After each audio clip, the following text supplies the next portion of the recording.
यो कुरा सुन्दा तपाईँहरूको मनमा के आयो कृपया कमेन्ट गर्नु होला। सानो जातको सानो बुद्धि भन्ने के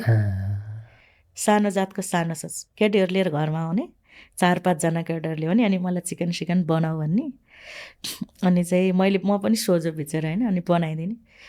अनि चाहिँ मैले को हो यिनीहरू के हो भन्यो भने तिम्रो गाउँ जस्तो होइन यो सहर हो यहाँ त केटा र केटी बराबर हो हामी एउटै ओछ्यानमा सुते पनि यहाँ कसैले केही भन्दैन साथी हो भनेर भन्ने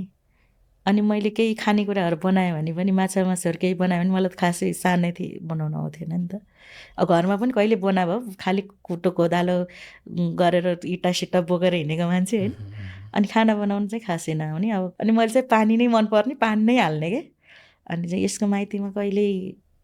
मिठो खाएको भए माछा मासु खाएको भए पो यसलाई राम्रोसँग बनाउन आउँथ्यो भन्ने के अनि मलाई यस्तो पीडा हुन्थ्यो क्या त्यही बेलामा यस्तो पीडा हुन्थ्यो त्यो मैले सबै सुख सुविधा पाउँदा पनि संसारकै दुखी मान्छे म हो जस्तो हुन्थ्यो कि साथीहरूलाई चाहिँ 9-10 जना त्यो खाना नपाउने बुढी छोडेकाहरू जडेहरू ल्याएर खुवाउने क्या घरमा सबैजना सुत्ने बेला त आफै सुत्ने ठाउँ नहुने घरमा ल्याएर राख्ने सबैलाई अनि उनीहरूलाई खुवाउने राख्ने अनि मैले केही भने नि त गाउँबाट आएको मान्छे सानो जात सानो बुद्धि तेरो माइतीमा खाएको भए ऊ हुन्थ्यो भन्ने क्या यस्तो चित्त दुख्थ्यो दुखे पनि के गर्नु बच्चाहरू छन् जाने ठाउँ कहीँ छैन माइती जाउँ भने त्यस्तै छ होइन यस्तै खालको भिडियो मन पर्यो भने मलाई फलो गर्न नबिर्सिनु होला।